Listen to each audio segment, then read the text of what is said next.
நாங்களாம் ரொம்ப டயர்டாகி போய் இப்போ தான் காரில் ஏறி உட்காந்துருக்கோம். பட் ஆனால் இந்த இடம்லாம் சும்மா மாந்தோப்பு தென்னந்தோப்பு வேறு லெவலில் இருக்குது.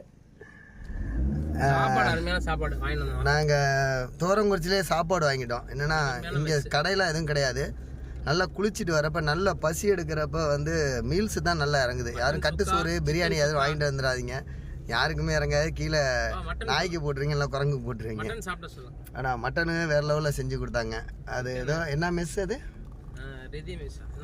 ஏதோ மாஸ் மெஸ்ஸுன்னு சொல்லி தோரங்குறிச்சியில் இருக்குது. அது உண்மையிலுமே ரொம்ப டேஸ்ட்டாக இருந்துச்சு. மீல்ஸ் ரொம்ப அருமையாக இருந்துச்சு.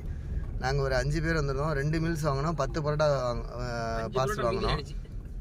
அதில் ஒரு 3 பரோட்டா பார்சலு, அப்புறம் சிக்கனோட எலும்புலாம் நிறையா கட்டி கொடுத்தாங்க. ரொம்ப நல்லா இருந்துச்சு. இந்த இடம் ரொம்ப பிடிச்சிருக்கு. நீங்களே பாருங்கள்.